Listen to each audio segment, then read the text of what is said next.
It's showtime, folks. Enjoy the show. I'll tell you a tale of the bottomless blue when it's hay to the starboard heave-ho. Look out, a lad, a mermaid be waiting for you in mysterious fathoms below. Fathoms below, below, where once wayward westerlies blow, where Triton is king and his merpeople sing in mysterious fathoms below. It's Saturday, April 10th, 2021, and as we all know, that means it's National Submarine Day!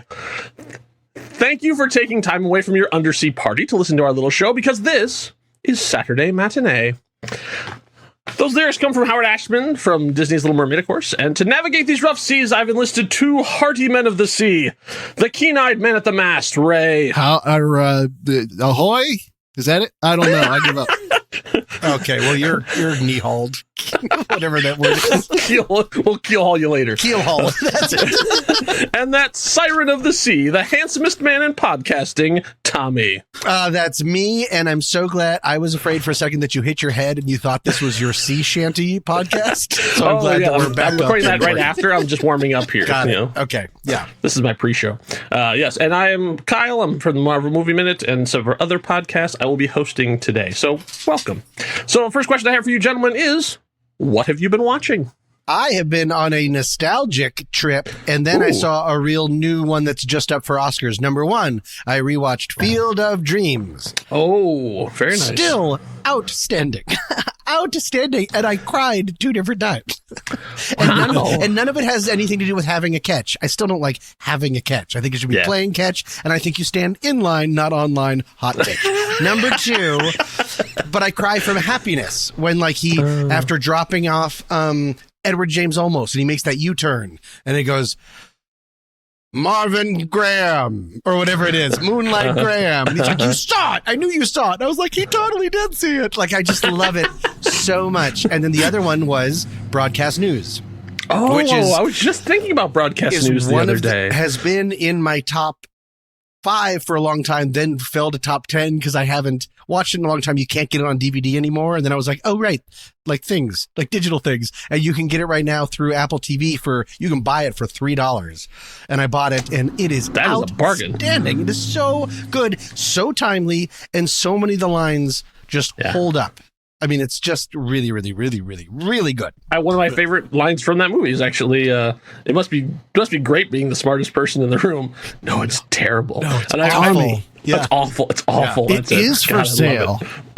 Yeah, I'm gonna right after the show. I'm going to buy it too because it's so good. My favorite line, one of them, because it reminds me of something I used to say to a very close female friend of mine, which is, "I think you're the devil. You know I'm not, because if I was the devil, you'd be the only person that I'd tell." Great line. Albert Brooks is so perfect in it. Everyone, like across the board, everyone is just absolute perfection. And every warning it's sending, everything it's talking about, the news and how it's being treated and how it's degraded it's as relevant today as it was back then. So yeah, I know that's not a fun thing. Like we're supposed to talk about new timely stuff. Also, like I've been watching like tons of TikToks. Anyways, Ray. Yeah, Ray, what have you been watching? In all honesty, not too much. Just Frasier. I'm almost done binge watching Frasier. I have like 4 episodes left. How many seasons was it on? It was like a 11. mainstay, right? 11. Oh wow. My God. Wow. And they still have stories to tell. Old school, like 22 eps, probably? 22-minute episodes, yep. That's sweet. Wait a minute, let me do the math. That's 3,000 episodes. I was a humanity major. I don't think... Wait, check your figures on that. I've been in a taste recalibration phase because I realized I've been watching a lot of really good stuff lately, and that sort of has skewed me. So I decided to watch a bunch of really bad stuff to. Did you watch the Snyder Cut? I did watch the Snyder Cut, but that has nothing to do with it. No, there's been a whole series of movies that have come out in the last couple of years that I have totally skipped because they had gotten terrible reviews, and so I decided to subject myself. So I created my own little film festival of female assassin movies. A ton of them had come out in the last couple of years, and I have missed all of them, and so I decided, all right, I'm just going to watch them all back to back, and it is an endurance test. I'm a big Atomic Blonde fan, at least for I'm a big Atomic Blonde. The staircase scene is These are the sort of the post-Atomic Blonde ones. Like, after Atomic Blonde, people are like, we want those too. So far I've watched like Ava. I've watched Peppermint. Oh, Peppermint. That was what, Jennifer Garner? Yes. Yeah. Okay. Next is Rhythm Section. Starring and then, Blake Lively. yeah. Yes, and then Anna. And then Starring Anna DeVay, the director of The Color Purple. No, that's not. No, not the fifth one. And I can't remember what the fifth one is, but yeah, those are what I've been watching so far. And I'm finding they are extremely well acted by the lead actresses and extremely poorly plotted. But they still have some pretty good action scenes. Rhythm Section was supposed to be a really, it was talked about as being like a real big heavy hitter and a turning point for Blake Lively. I haven't gotten there yet, so that's next on my list. So maybe that'll be the one that I'll be like, oh, finally, I found one that's like smoking good. I haven't seen it, but spoiler alert, that talk just stopped at some point, and then it went pretty much direct to video. So good luck. yeah, I know. I'm not keeping high expectations for any of these, but I've been sort of thinking about that as a genre and how poorly it's shown in there. So I've been Which is the one where Scarlett Johansson turns into a thumb drive. Yeah, Lucy. I don't remember. Oh man, that movie is bonkers and a half, man. Yeah. Sometimes Luc Besson is just like on a whole different frequency. Like when he decided he wanted to be David Lynch, it was like, no, I think there's a lane that you created. I think you should probably stay in there. In all fairness, I thought the beginning of that movie was okay. It was just I agree. It just goes completely in directions you wouldn't expect, and by the end you go, okay. she's a monkey computer now? Okay. Fine. Sure, great.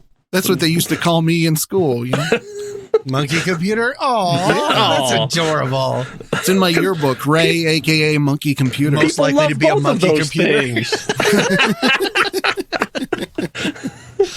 So another question I had as I was sort of thinking about sitting here with you guys, we're sort of at kind of an anniversary-ish of sort of the lockdown and the year that we've all been living with having to change everything. I was curious, how has your viewing changed over the last year? Like, can you remember what things were like before COVID? And like, I was just thinking if you were like, for me, the one that came to mind is I used to watch all of the CW superhero shows, so like Arrow and Flash, and I watched all the episodes of all of them. And then COVID hit and we went into quarantine and I just stopped. And I haven't watched any of them in a year. And I don't really think like I'm over those. I'm past them. I just stopped and I had no inclination to go back.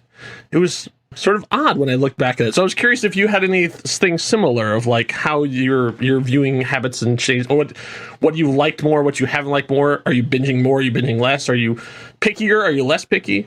The only thing I can say is that it definitely gave me more time to watch things. And so I've definitely been in the last year have branched out a lot more than I anticipated I would. And it's really interesting actually to see a breakdown of it in my Letterboxd stats, which you can get as, pro or patron. I'm not saying that as an ad. I'm just... Oh, the ad will come later. It's FYI. So please talk up the virtues of a Letterboxd. But, so I'm a patron, so you have all the stats from every movie you log the entire year. And it's just crazy to see.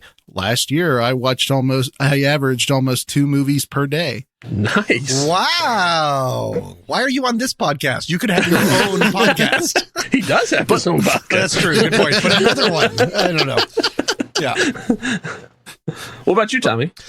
I was about to say that you stopping watching superhero stuff felt, I don't know if this is the right word, not intuitive. Like that doesn't seem like one-to-one. It seems like you'd be looking for more of an escape or human-looking things towering over all stuff. But my situation is also not very intuitive in that, and this is well timed with my broadcast news Field of Dreams monologue, is that the majority, if I had to catalog it, the majority of the time, I went back to stuff that I've already watched. There was something about Control, something, it was comfort food. And I'm not watching crap. My movie collection is great. I love it. It's literally on DVD because I'm 49,000 years old. But, like I just found, I think that was a way of sort of keeping my hands on things. And then the only other thing was when this was starting, it's the only time that I can remember in my life when I had to stop for a bit watching horror movies.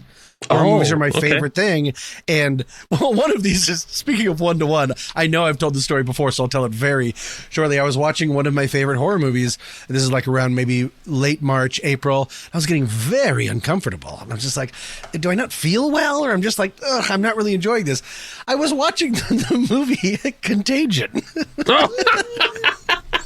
And then another time I caught myself and I was watching the movie, it's called Quarantine.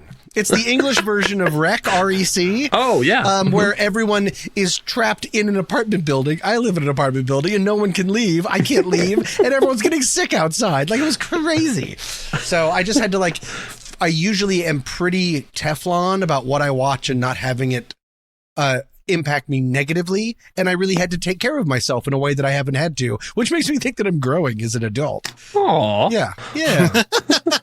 So you need to find horror movies that are set in wide open spaces. So, you know, happy films like Texas Chainsaw Massacre and The Hills Have Eyes, you know, all that big, weight. wide open, high tension, you know, these big, wide open areas. Yeah.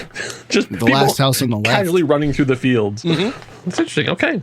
Thank you for indulging me. That was just something that had been on my mind.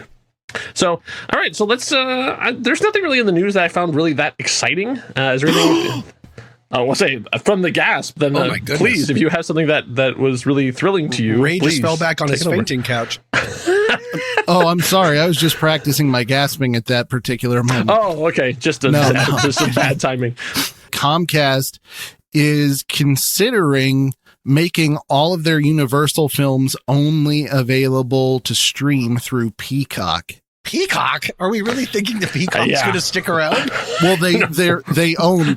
Comcast owns Peacock and Universal NBC Pictures. Universal, sure, but I'm just surprised of like Peacock. Every time someone says Peacock, I'm like, did you mean to say The Office?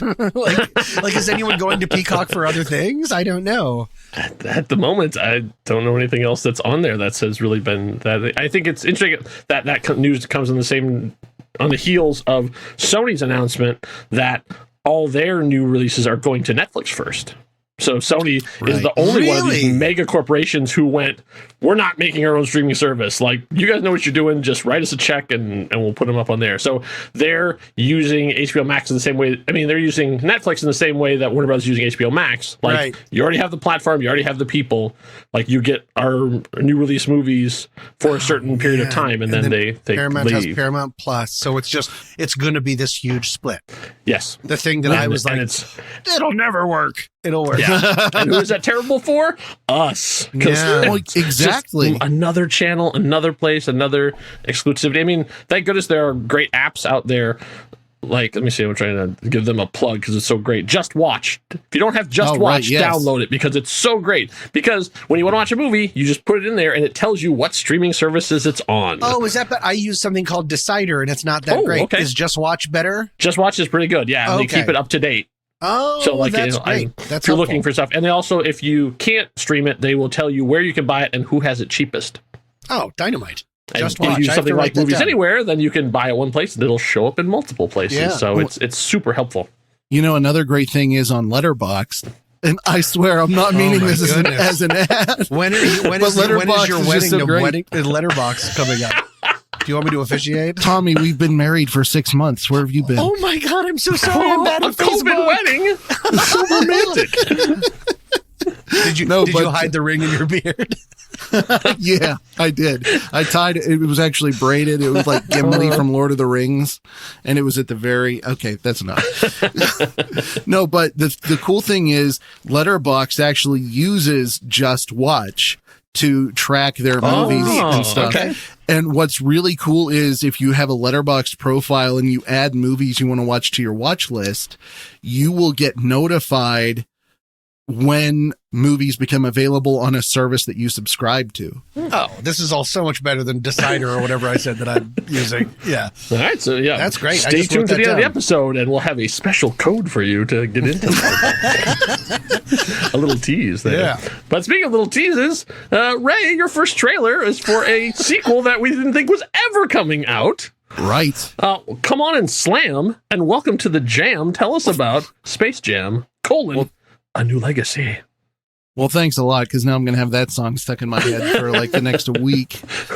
No, so finally, for some reason, Warner Brothers decided that they are going to make a sequel to a movie that was obviously just a big cash cow as far as product placement and all this other stuff. McDonald's, Nike, Wheaties, you name it. But we need more product placement in 2021. So LeBron James steps up to I'm sorry, wrong sport. Steps up to the line? The foul line. Sure. Yeah. And you're actually the wrong group. Right. But what's interesting though is it actually looks like there might be a decent story here. At least it has the skeleton of a good idea for a story, because it looks like LeBron and his son are struggling with his son being in his shadow, basically, and not wanting to have to follow in his father's footsteps. And somehow he gets kidnapped by aliens, it looks like, and in another dimension within the Warner Brothers multiverse. Mm-hmm. And I believe it's the serververse now. The serververse. Yeah. Is that what it's called? Okay, There it is. Because everybody and their mother was there. What in the Matrix hell? Welcome to the space.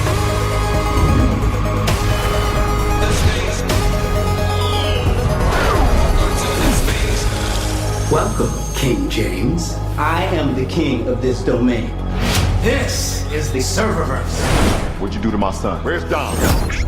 The only way you're getting your son back is if you and I play a little basketball. Pete, send this clown to the rejects. Wait.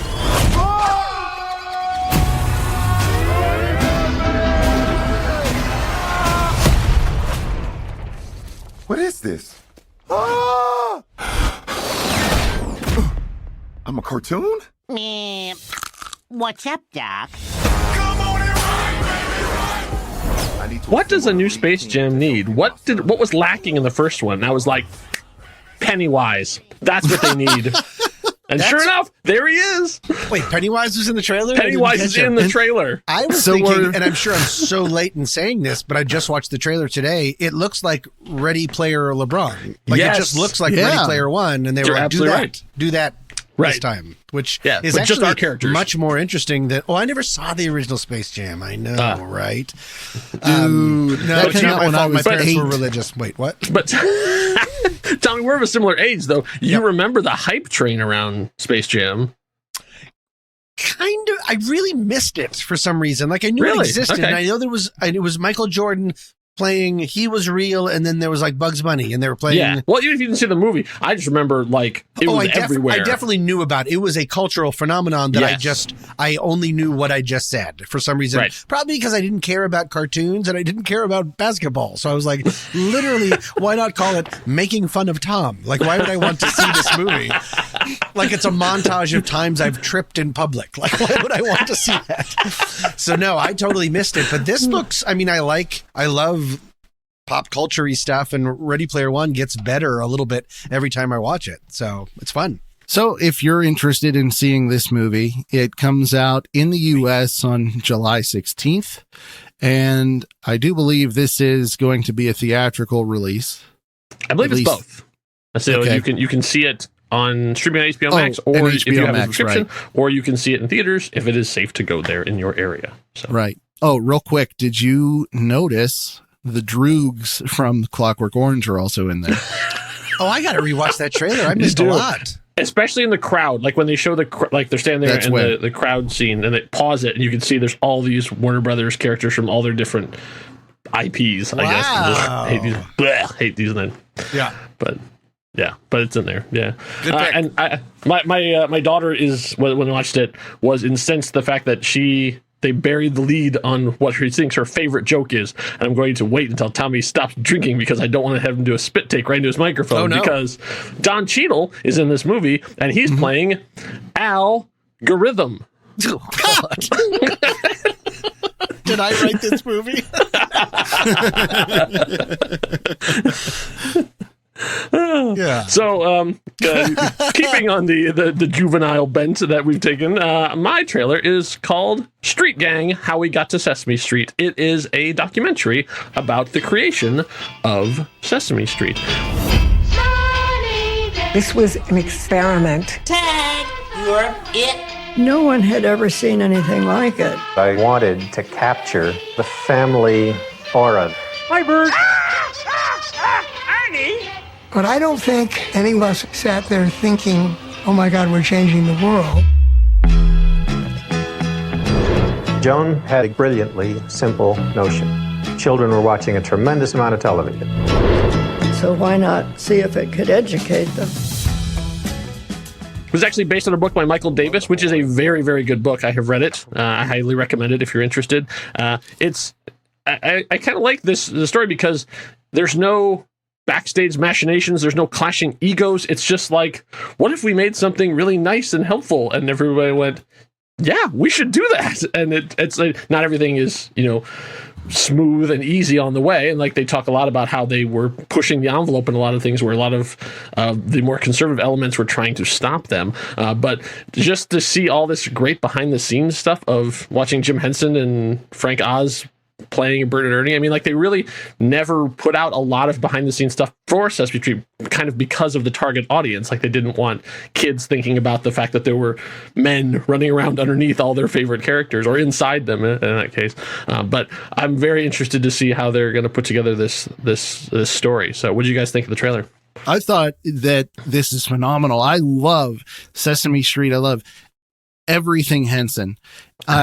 And it was just this reminds me of the Mr. Rogers documentary that came out a couple years ago, which was phenomenal and a half. You talk about crying in a movie. Jeez, right? That movie just destroyed me in a good way. Right. So, and then this looks like the same thing. So I can't wait to see this. I also, to piggyback on what Ray's saying, why it reminded me of the Mr. Rogers is because it's of an age where we have enough actual footage where they don't have to do those like animated reenactments of scenes. Like there's definitely a place for that in documentary film. Like the kid stays in the picture when they make, like they take a picture, they make it 3D, all that stuff. The Ken Burns effect where they like go slowly panning. Exactly. And there's always just like my brother against brother. But then it's so refreshing to just see a trailer that has something to do with it's nostalgic, but not so nostalgic that we have to make it interesting that it's like, it looks like they probably have a treasure trove of footage, which is great. Yeah. The only other thing I wanted to say is I didn't realize when I saw the name of it in the coda that it was a documentary. So when I started the trailer and it said PG or PG-13, partly for smoking, I was like, what has happened to Sesame Street? Oh my God. They were just letting it all hang out. Elmo is vaping now? Yeah, what's going on? Yeah, exactly. And then there was like a bunch of people in beards and I was like, got it. Okay, it's a documentary. I was more growing up, I was an Electric Company kid. Oh, yeah, me too. And so I think that documentary is going to be like a behind the puppets, behind the music of puppets.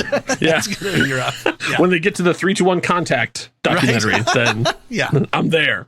Hey, I have a question. When did Chicken Soup for the Soul get a production studio? Oh, wow. Well, I guess they made a lot of money in the 90s selling those books. Yeah, I guess if you just save all what they're that going to money. spend it on. Yeah. Right. It's like, it's like Leno and the Tonight Show. They just held on to that money waiting for the right opportunity. And now it's all that just logo like was toilet book residuals.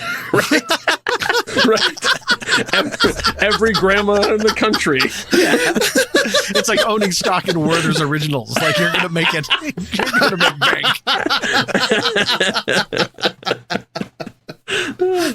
So Tommy, your trailer was a movie I didn't even know existed. Me and either. I was so excited to see it. So tell us about yours. Yeah, and I also like the hard right turn that mine takes. Yours has puppets, and the other one had like LeBron giving a high five to Porky Pig, and mine has people starting a fire to kill a child. Oh my God. That is the opposite. This is a film was not on my radar at all, but it stars Angelina Jolie, the amazing Nicholas Hoult, and other people, and it's called Those Who Wish Me Dead. and it seems to be Angelina Jolie plays a Firewatch captain with a haunted by her past that ends up finding a little boy running through the woods who is being hunted by a seemingly like 18 people, two of them from Game of Thrones, and they all have guns, and I don't know much about it past that, but it looks like a great sort of straight ahead action movie with heart, but it looks really practical and it looks really good, and I was excited for it. I read the wind wrong. I should have gone to them. Then you'd be dead too.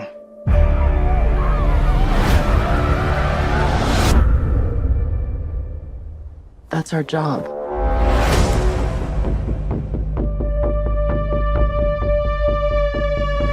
Hey! Stop! I'm not gonna hurt you. I want to see where the blood's coming from. It's not my blood.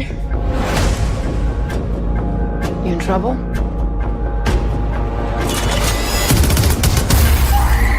Anyone else in trouble?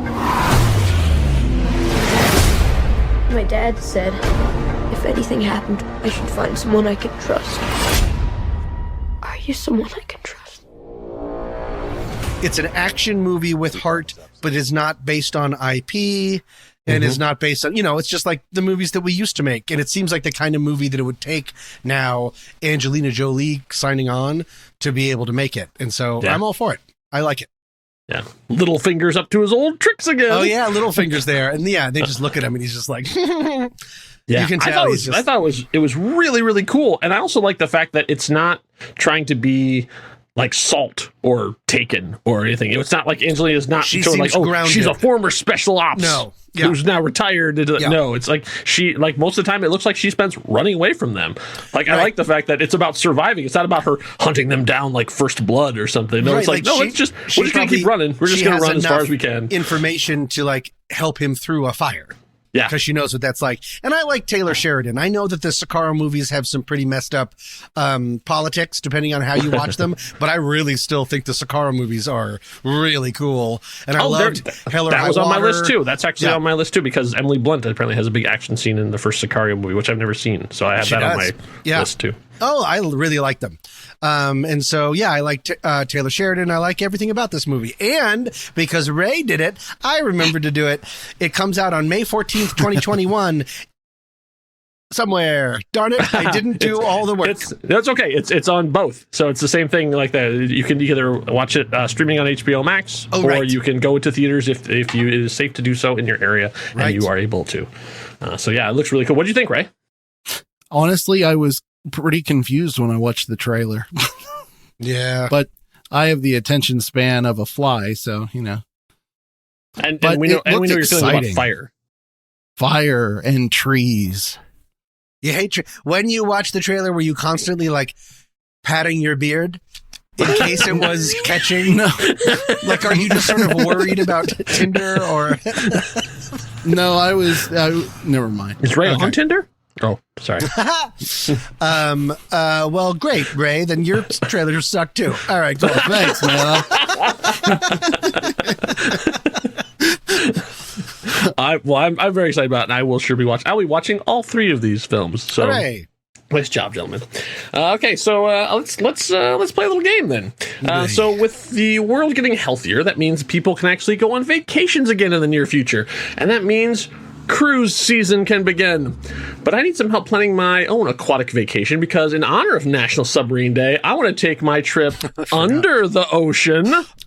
That's right. It's time for the Sub Club Elimination Challenge. Another bracket? You're bracket crazy. I know. so you're gonna like this one. You're gonna like this one, Tommy, because I've chosen 8 submarine movies. I love submarine movies. Is there a courtroom inside of one of the submarine movies? Oh my god, that'd be amazing. I'm still waiting for Subcourt. You really need to work on that. This whole ocean's out of order. Go ahead.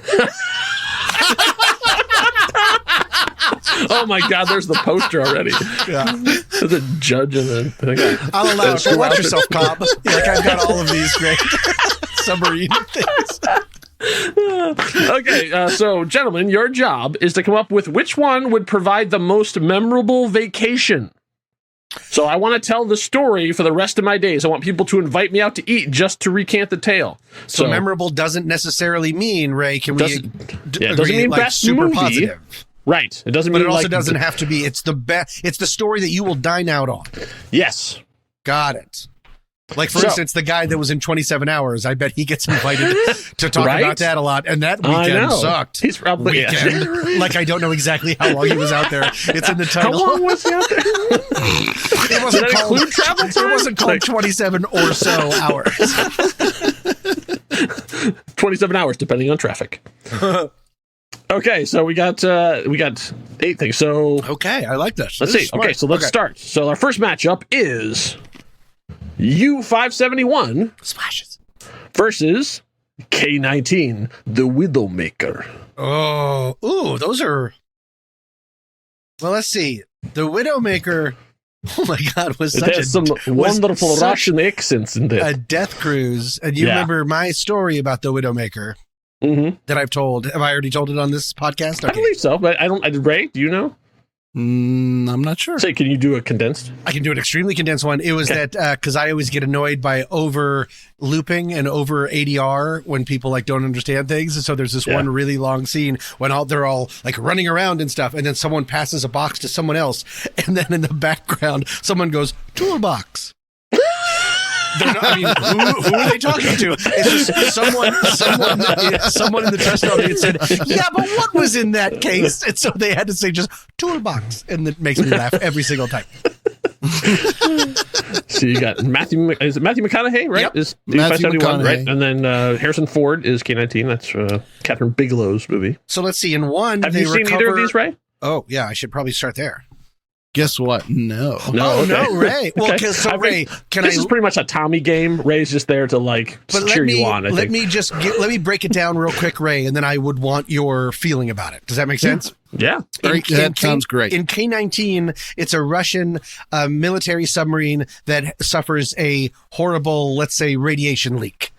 And they have to start sending, everyone's going to die, so they have to start sending different crew members down to take shifts in Chernobyl town. And then U-571 is a fake account of America recovering a German Enigma machine. In pure American being like, yeah, okay, we did that now. We did not. Yeah. The British did that. It is called history. But Turing, look them up. But either way, that we found an Enigma machine. Is that right? Am I getting this right, Kyle? Yeah. Mm-hmm. Okay. And then we brought it up, and then there's a stowaway and stuff like that. Based on that, so a radioactive nightmare and we recovered the Rosetta Stone that helps us win a war. It's tough for me. I'd like to leave it up to Ray because I would have trouble making that decision. I'm inclined to say K-19. Yeah. Oh, okay. When you go on a cruise, do you ask to be called the Widowmaker? Well, no, but I make sure that the plutonium is packed sloppily. Oh, just for fun? Just to keep things spicy, Yeah, they're like, get boring Captain on long trips. Bubble Wrap? Are you sure? Just let the airtight door open just a crack. Sure, so it doesn't get all musty. All right, I'm fine with that. We're going with K-19 moves on. Okay. Excellent. All right, our next matchup is the German classic Das Boot versus the immortal classic 20,000 Leagues Under the Sea. Ray, have you seen 20,000 Leagues? So I haven't seen either of these, but I'm very familiar with them both. Okay. Got a whale of a tale to tell you, lad. I have Drink Up Me Hearty's Yo-Ho. I'm just saying other vaguely water-based things. I have seen Das Boot. I've embarrassingly never seen 20,000 Leagues. Is the big bad a really big octopus? Yes, squid, but yes. Squid. Okay, squid. Yeah. Well, it does have Kirk Douglas singing, which he did not do very often in his films. That's interesting. That's extra points. The thing about Das Boot, I wonder, is they finally get home and then it sinks. The end of Das Boot, they're like, we're not going to make it. We're not going to make it. We made it. And then America's like, shut up, or whoever it is that sinks. And they sink it in the harbor. It's kind of heartbreaking. So I wonder if you were on a Carnival cruise line Well, I don't believe Captain Nemo or the Nautilus ends up coming home in 20,000 Leagues either. Oh, does it not? See, I haven't seen it. Okay. Okay, yeah. So our heroes escape whatever, but not Nemo goes down with the ship. And we're picking these based on which would be the better vacation, right? No, the most memorable story. The best, so it doesn't have to be a positive experience. Right. I think either way, I would go with 20,000 Leagues. I just think that there's more of a story there. Well, okay, that's unfair. No, that's true. Unfair. There's like has like a 4-hour cut. It's the Snyder cut of I own it, but I've never watched it. Where's the time? It's 4 hours long. Well, you only get once you finish the last 4 episodes of Frasier, then fire up Das Boot. I mean, it's a nice evening right there. Ray, I would like to suggest, because we have K-19 Widowmaker already, which is War. Ooh, that maybe it'll be more interesting to have a big squid instead of another war. I'm sure there's more war coming down the pike, but while we have the chance, maybe let's throw a squiddy in there. What do you think? I agree. 20,000. Here, 20,000. Final answer. Those Leagues moves on. Okay. Next one. This is this is just fun when you can put up things like this. So we've got the Immortal subclassic. I was worried that if I had said best one, this would probably be the Chicago Bulls of the 90s of the competition. So that's why I changed the category to be, and it's The Hunt for Red October. What I've seen! Facing off against one of my favorite submarine movies, Down Periscope. I hate you for pairing these two together. Kelsey Grammer. Oh. I hate you for pairing these two together because as soon as you said this was all about submarine movies, I'm like, I know damn well Down Periscope is going to be here, and you know I'm going to upvote it just to get it as high as it can go, and then you pair it with Red October. Oh, yeah. I hate you. If he was telling the story of Hunt for Red October, in the middle of his story, would he have to completely switch languages? Like Sean Connery does, because that would make it a not as good of a story. I've never seen Down Periscope. I can't imagine it's for me. Is it wacky?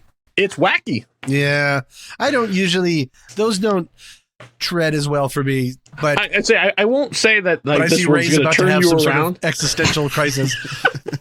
I won't say this will turn you around, Tommy, but I can tell you it is really good sub mechanics.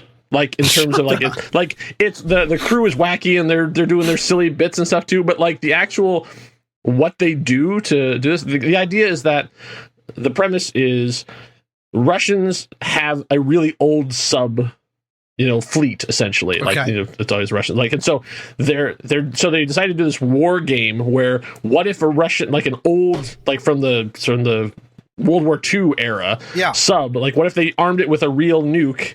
Could they get past our defenses? So they get this ragtag group of losers, basically to set them up so they'll fail. Oh, on the sub to go up against like the fleet or whatever, and so they have to use every dirty trick they can possibly think of. So it's like the Bad News Bears underwater. Yeah. Oh, yeah, that's fun. But like I said, they do so, but like the actual like sub mechanics, the sort of action-y parts, even though they're funny, are like legitimately good. Like he has some really good tactics he uses to try and get past them. So like I said, there is a lot of like 90s characters where they're just like they found every weird looking actor and just threw them in there and just like, oh, you have 4 lines. You're like Patton Oswalt has, isn't it? It has like 2 lines. Patton Oswalt? Yes. He literally, and actually he tells the story about it too. I think he got another gig, and so they like cut him out. So he basically like hand delivers a message and says, "This just came in, sir," and that's it. That's the only time he's in the movie. Okay. Yeah, they cut him out for the rest of the movie. But yeah, it's full of like those wacky 90s actors. This is the biggest decision that I think I'm seeing in real time that Ray has had to make in his entire life. Oh, I was waiting for you. I made up my mind. Really? What is it? Okay, make your case. I'm saying Down Periscope. Wow. Make your case. That's not a case. That's a phrase. I am saying Down Periscope because it needs some recognition. That's my only reasoning. And Hunt for Red October has been the granddaddy for a long time. I'm fine with that. Oh, look at that. Hunt for October first round knockout. Wow. That's weird. I never thought that would happen. Everybody listening hates us. So wait, what if I had said Hunt for Red October? What, do you break it, Kyle? Yeah, probably. Yeah. I guess I would then have let's to do break the that. tie. I'm going to say Hunt for Red October. So, because you don't want to be the guy that Correct. didn't have much right to Correct. win? Oh, And well, so- in that case, Okay. I have to say Down Periscope. Fair enough. The blood is not on my hands. That's fine. That's right. I saw the way the waves were going. Let's just say that. So I'm fine. You're Pontius Pilate, in other words. Exactly. You're washing Yeah. your hands of this I'm whole washing my affair. hands, yeah. Timely. I'm playing the fiddle well. Good for the season. Okay. All right. So our last first round matchup is The Abyss. Ooh, James that's gonna be Cameron's tough to epic beat. underwater one versus Below. Oh, I Another have one of such my a soft favorites. spot for Below. So do I I. haven't seen Below. Oh, it's such a Below's great one. great. David Twohy, the guy who directed Pitch Black. It's a horror movie set in a submarine. What's I've that? talked about it on the show numerous times. People are like, you have? of course he's going Okay. to say Below again. Zach Galifianakis is weirdly Zach Galifianakis, and one of his who's few the main dramatic actor roles. that was in like 13 Days and everything. Yep. What's his name? Bruce Davison, I think Bruce. it's. Oh, No. yeah. Bruce Oh. Davidson? Is that, or am I, or. No, I'm fine. Bruce with that. Davison played Harrigan? JFK in. Oh, then 13 yes, it's Days. Bruce Davidson. Yes, Yeah. if he was 13 Days. Another That's World War II. But I mean, as far as one, Oh, Bruce Greenwood. Okay, good. I feel I was better. close. Yeah. Yeah, okay, yeah. I would like to- Even Darren Aronofsky did a rewrite of that movie. Ray, would you like me to make a case and you can decide what you think about it? Yeah, I mean, I know The Abyss, so Do we I mean, do we need to specify Abyss versus Abyss director's cut?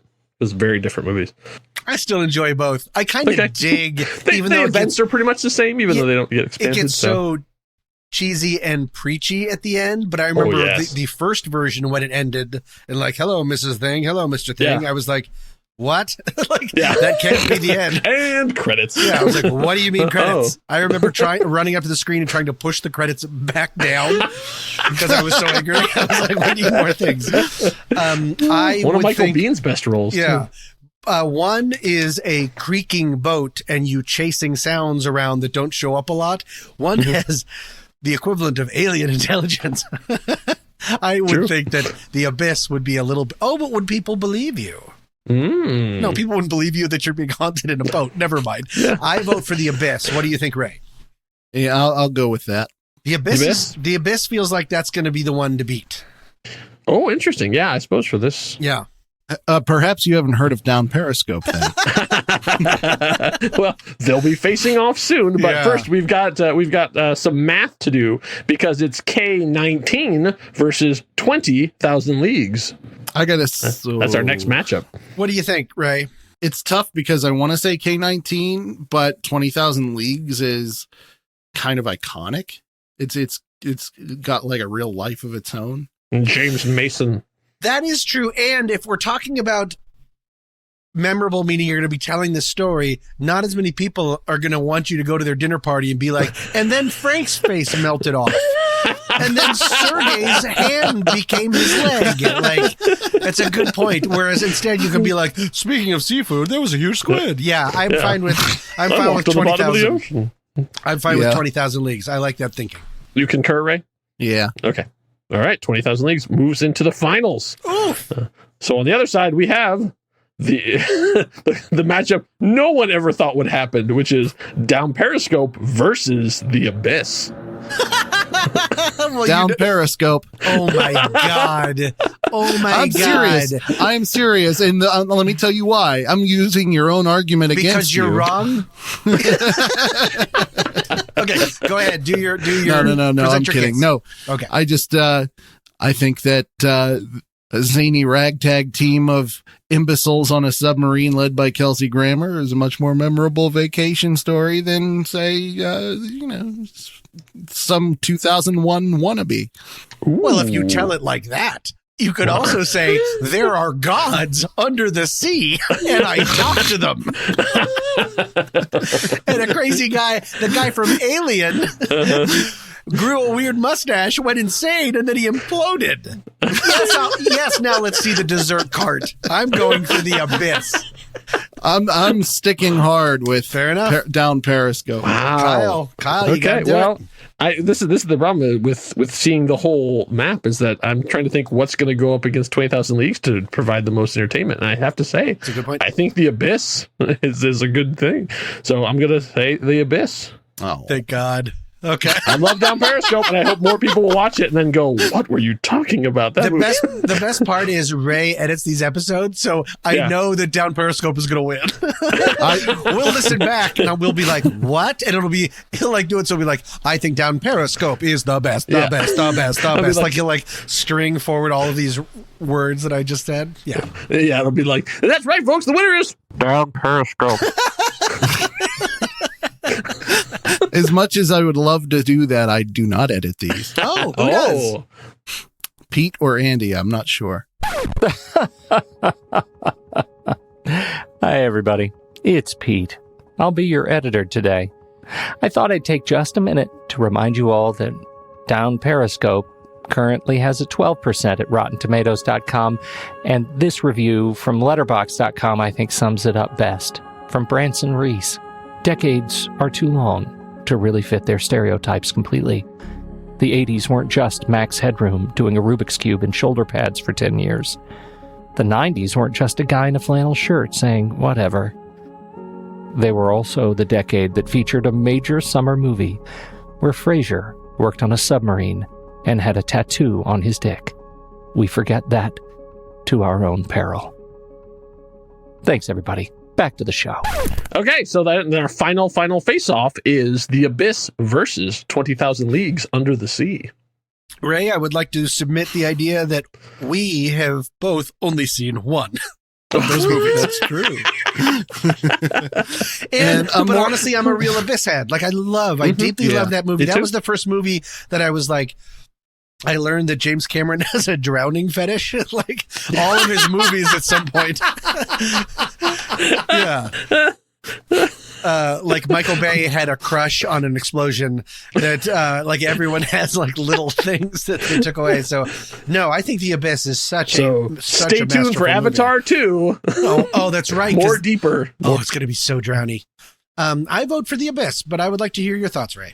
I actually am thinking the same thing. I think I'm going to go with The Abyss. And the reason is when you come right down to it, if I was living 20,000 Leagues Under the Sea, at least the film version, I don't know that I would really want to relive it. Oh. So they'd be like, tell us the story, Uncle Ray. And you'd be like, shut up, glug, glug, glug. And when I say I wouldn't want to relive it, I mean because it just grates on your nerves after a while. Got it. All right. That seemed... Okay. I think that was an answer and a cry for help. But I know. Okay. I think Ray's going through some stuff right now. That was really cathartic and uncomfortable, but I think The Abyss wins. And that's Saturday Matinee, right? Okay, so that with two votes, then The Abyss is our winner. That's right. The other name for Saturday Matinee was originally Cheap Therapy. Pop culture therapy. Yeah. I'm cured. All right, so The Abyss. I'm happy our with bracket that. for our live streamer. Thank you. Wonderful bracket as always, That Kyle. was fun. I love it. I am lucky that I was afraid that Crimson Tide was going to show up because I love Crimson Tide. And if Crimson Tide was on the list, but that just, it made that like didn't, if I had done another thing in brackets, but the problem is I can't, if I did 10, I have to do 12. So It's like then it becomes. And at some point it's just war against war against war. But yeah. If it was Crimson Tide against the Abyss, you would just see me like shrink. Like my ball, my bouncing ball would pop and I'd just be found at the top. Crimson Tide was a good one. Yeah. All right. So that was our game. So let's get into the list game. So our listeners have challenged us to come up with movie titles that are complete sentences. I had trouble with this one because how do you define a sentence? I know that too, because a lot of times if you add an exclamation point, almost anything can be a full sentence, right? Yeah. I had a whole first version and then I threw them all out because I was like, I'll try a little bit harder, but we'll see. I'm not sure if I fully got it. Because this is coming off of a bunch of I Shot Andy Warhol, correct? Correct. Okay. Yes. So I found a bunch from old movies that I had never seen before that were interesting, that had really fun titles, but I had never seen any of them. So I was sort of like, that just seems like cherry picking. Sure. So, but you guys might have chosen them, so I'm not going to say what they are until the very end. So, Ray, you had the first trailer, so you have the first one. So tell us what your first complete sentence is.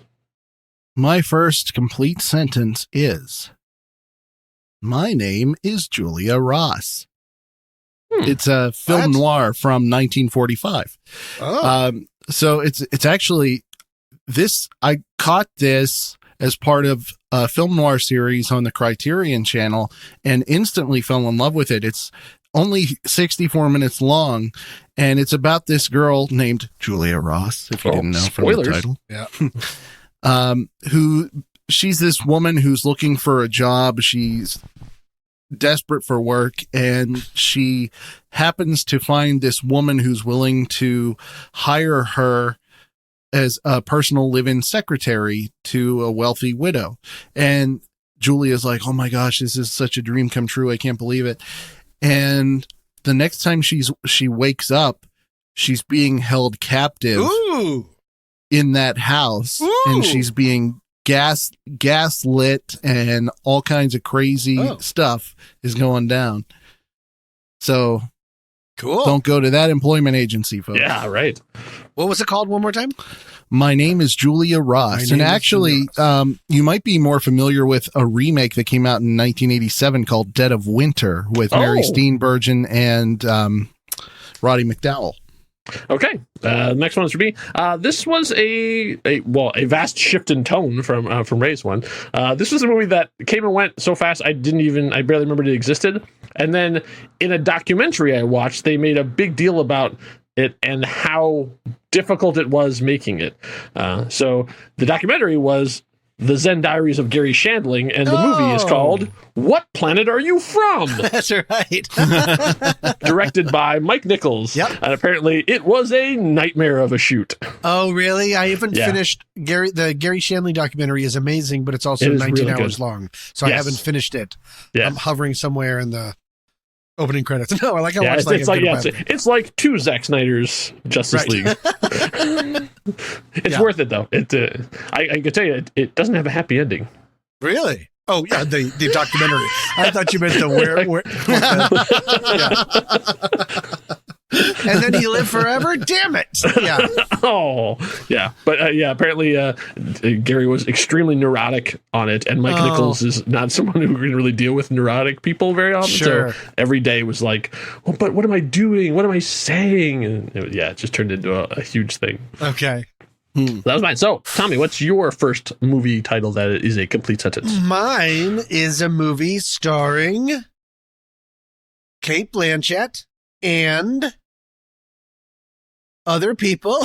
They're all going away. You had me at Kate Blanchett. And The Flash from the Snyder Cut. And if you're ever like, should we have kids? You can watch one of my favorite movies. We need to talk about Kevin. That's a fun way to say that phrase. But it's we need to talk about Kevin based on a best-selling book about what if your child is a sociopath. Spoiler alert. He's great. Nope. We need to talk about Kevin. The end. This was a weird choice, I think, of topics, by the way. Can we just say that? Meaning, like, there's not as, like, some of them are like a little more game, or some of them are a little more, we're just sort of saying sentences. Yeah. All right. Yeah. I like that we're doing our best to enliven it. Right. But what I'm saying is, hey, last week's Sat Matters, don't really care for it. Yeah. Be better. Yeah. I thought the same thing, because I looked at some of these and I was like, well, that's a funny title, but I don't really have a lot to say about them. Well, the other ones were like double crosses, and something else was like crazy deaths, and they picked sentence titles. Come on, everybody. I think Mandy was the one that really wanted this. I'm sure it is. But we love our word nerds in our audience. We do. All right, fair enough. I'm just grumpy. Anyways, we need to talk about Kevin. So put that on the list. Go ahead. Back to the top. So, Ray, what's your next one? My next one is just 2 words. Oh, this is going to be hard. I Confess. Oh, nice. It's an Alfred Hitchcock movie from 1953 starring Montgomery Clift and Ann Baxter and Carl Malden. And what happens is Montgomery Clift plays a Catholic priest, and he has these 2 German immigrants that work for the church as caretaker, and he takes confession from one of them who admits to committing a crime while wearing a priest's robes for disguise. And then the next day, the cops show up and think Montgomery Clift is the one that did it. he knows who really did it, but he can't say anything because it was told to him in confession. So cool. Good movie. I confess. Is it I confess exclamation point, or is it just I confess? Just I confess. Is it what? Me confess? Is there a comma? I confess? No punctuation whatsoever. Confess? All right. Is it we need to talk about my confession? Okay, done. So my next one is from the wild and wacky 90s. It's amazing that some of these movies actually got made, and just looking at them now just boggles my mind. So from the writers of Bill and Ted, I'm going to do some of the cast list. So we have Eric Idle, we have Wallace Shawn, we have John Lovitz, we have Kathy Ireland, and above the title, like their names are above the title, are the stars of this, Terry Garr and Jeffrey Jones in Mom and Dad Save the World. Oh, wow. Wow. Back at the time that Jeffrey Jones, hot off of Beetlejuice, I guess, can get the and Amadeus. Above there. Yeah, I guess so. And Who's Afraid of Harry Crumb? Or no, we should probably say Ferris Bueller, right? Who's Harry Crumb? Who's afraid of? We need to talk about Harry. Yeah. Good pick, though. Good pick. Very good pick. It's a weird movie. I'm enjoying right now for my second pick how I wrote it down. I keep everything on a yellow sticky because I'm a real lo-fi guy. Okay. This is how I wrote it down, and I wasn't doing this to be cute. This is just what I thought. It's don't tell anyone I killed the babysitter. That's not right. Isn't it don't tell mom the babysitter's dead? That is correct. Yes. Don't tell anyone I killed the babysitter. and the thing is, that's so many more words that at no point did my brain go, yeah, your hand is hurting because you're doing it wrong. Please stop writing. Just stop it. Yeah. Don't tell mom the babysitter's dead. I believe yours is the horror remake they're doing for Shudder. Are you being serious? No. Oh, you mean my version of Don't Tell Anyone I Killed the Babysitter? Yeah. I'm so sorry. I'm sorry. Because that does sound like something that Shudder would make. Doesn't like an updated Don't Tell Mom the Babysitter's Dead. Yeah. Was that Christina Applegate? It was. Okay. I think off of her success on Married with Children. Right. Who was she in that? Like one of the kids? She was the lead. She was the oldest of the kids. But wasn't the lead the woman from Karate Kid? Not Karate Kid. Yeah, Karate Kid? No, not Karate Kid. Hold on. Am I caught in a loop? You're caught in a loop. It was the one that's in... Are you thinking of Elizabeth Shue? Yeah. I thought it was Elizabeth Shue. Elizabeth Shue is from Adventures in Babysitting.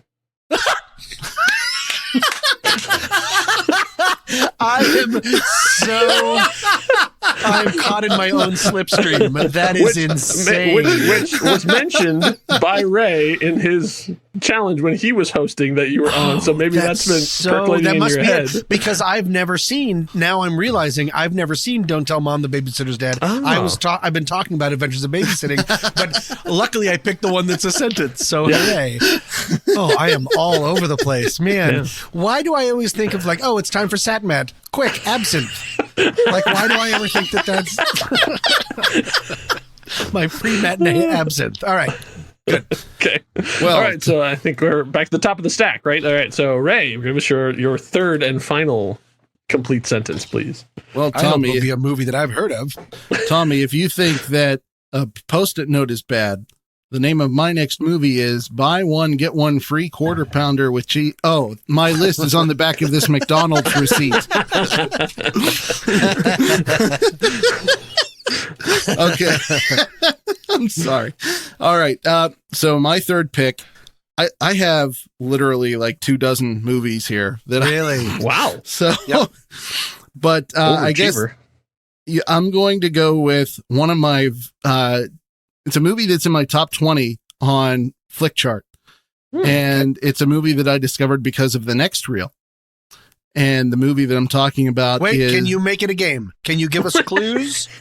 Or are we running long? Should I not do that? Never mind. Just say it. It's fine. I'm fine. I'm just desperate to not have this just be us telling each other sentences. But it's going very well. I shouldn't say that. Go ahead. Ray, you're doing great. What is it?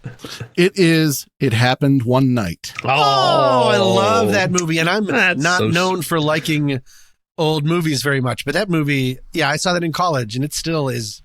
It blows me away. That's the movie that gives me the feelings that I think like a lot of people have from Miracle on 34th Street or certain other movies where it's like, oh, I get it, but I just don't feel that way. But It Happened One Night is so great. Isn't that the movie where something plummeted because of how he was dressed?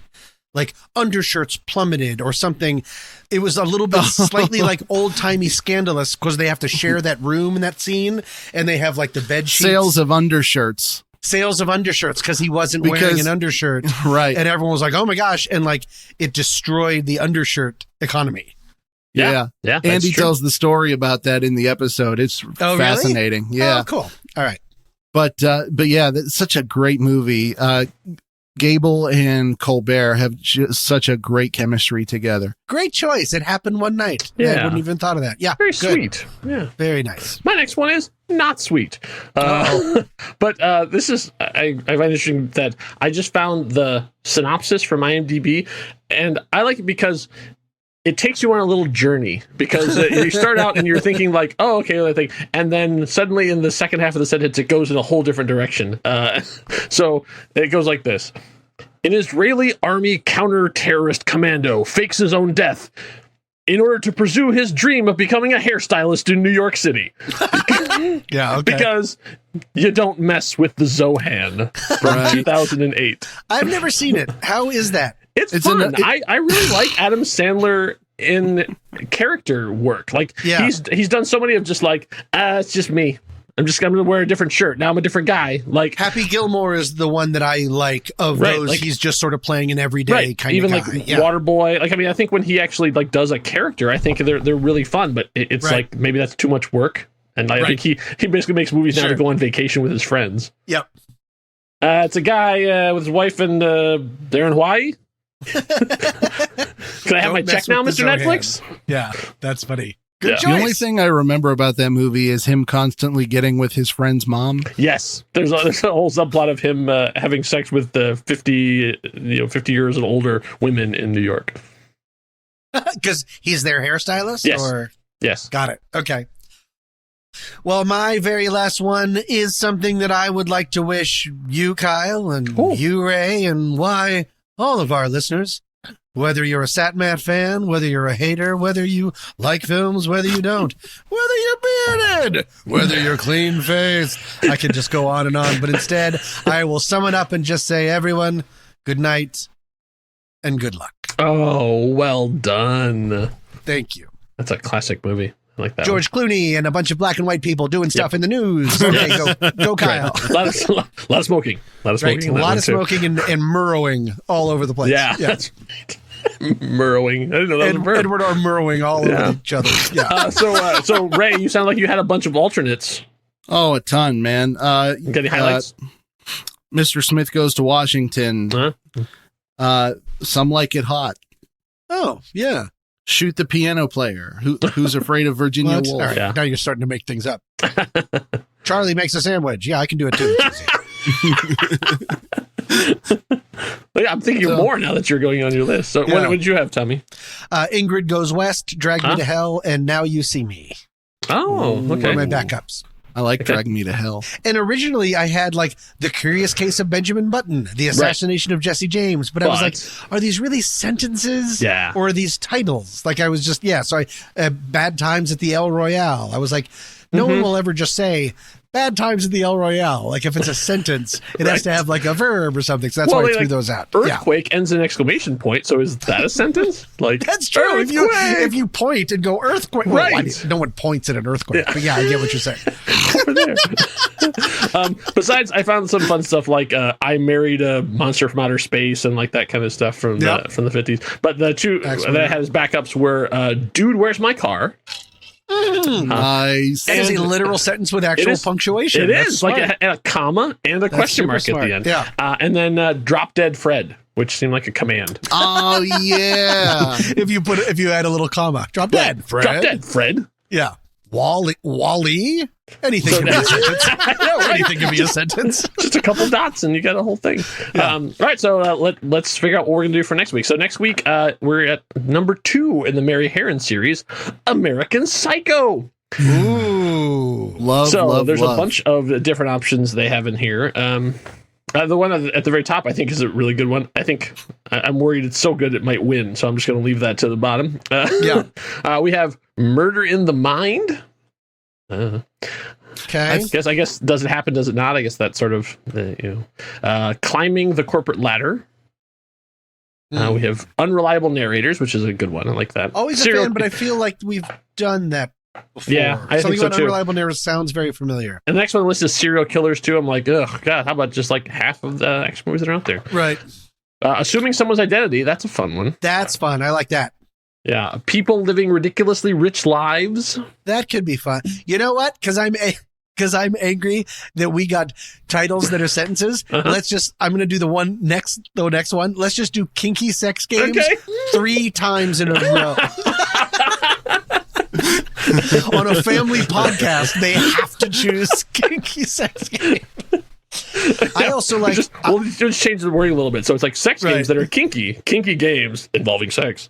I like assuming someone else's identity and then adaptations from controversial books, I think is fun. That's true. There's 2 different options because either of those are pretty fertile. Ray, what do you think? I think there's one missing from this list, and I'm quite disappointed. Ooh, do tell. I would say Chasing Hookers with Sharp Implements. The Ray Delancey story.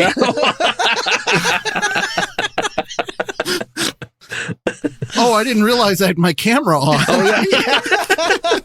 We can see your galleys like behind you. We know that you're finishing up your last chapter. Jimmy YouTube is going to shut us down. Unreliable Neighbors would have been my favorite, but I really think that they've done that before. So the longest one I think I've ever seen on one of these, which is actors who would go on to playing superhero characters when they were still trying to become A-stars. All right. That's that. No, we're just not doing that one. I'm eliminating that from competition. I vote for my 2, or are we each picking one? No, kind of. I mean, if you got strong feelings about 2. I would like to say adaptations from controversial books. I think that's fertile ground.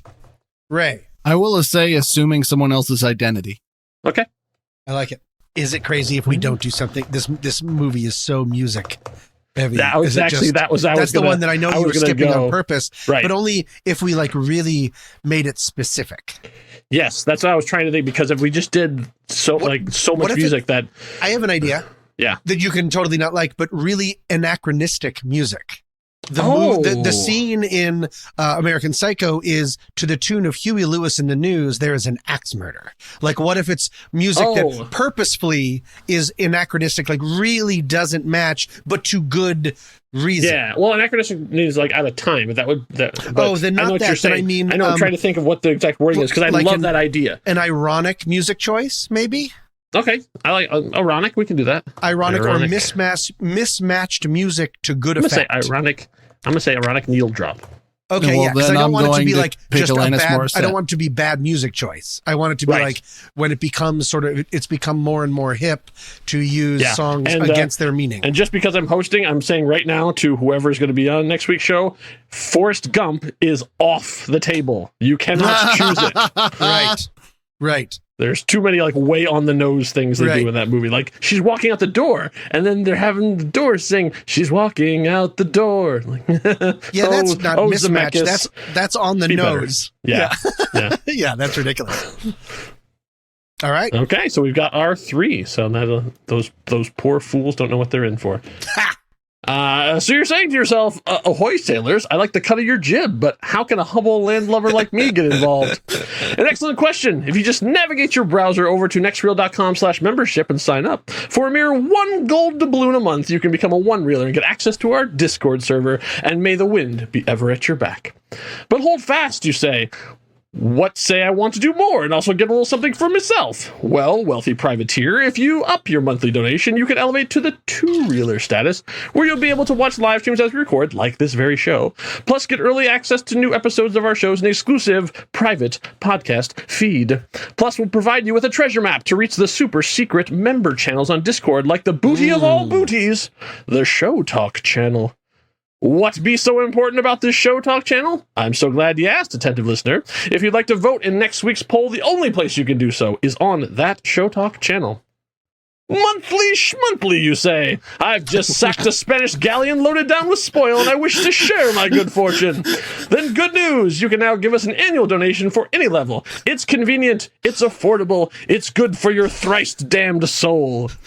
And because enough is never enough, and you've patiently waited through this self-promotion, here be the true treasure. If you go to nextreel.com/letterboxd, you can upgrade your Letterboxd account to Pro or Patron with a 20% off discount. But you scurvy scallywag, you say, I already have an upgraded Letterboxd account. Well, you're in luck. This discount also works on renewals. Give a little, get a little. It's the only way 2021 is going to work for all of us. And that's our show. We've got another Saturday matinee in the bag. So thank you, gentlemen, for indulging me in my piratey fantasies. I was hoping that you would include that old nautical chestnut, monthly schmonthly. I remember first reading that in Treasure Island. That Robert Louis Stevenson, man, he knew how to bend a phrase, didn't he? That was wonderful. Thank you, Connor. That was great. So thank y'all for listening. We stay subscribed. There's all sorts of great stuff on here, and plus check out all of our offers and all of our social media things. We're everywhere that you want us to be, and some places you don't. We're behind you right now. Thank you, Ray. Thank you, Tommy. My pleasure. Thank you, buddy. Chips ahoy. Enough said.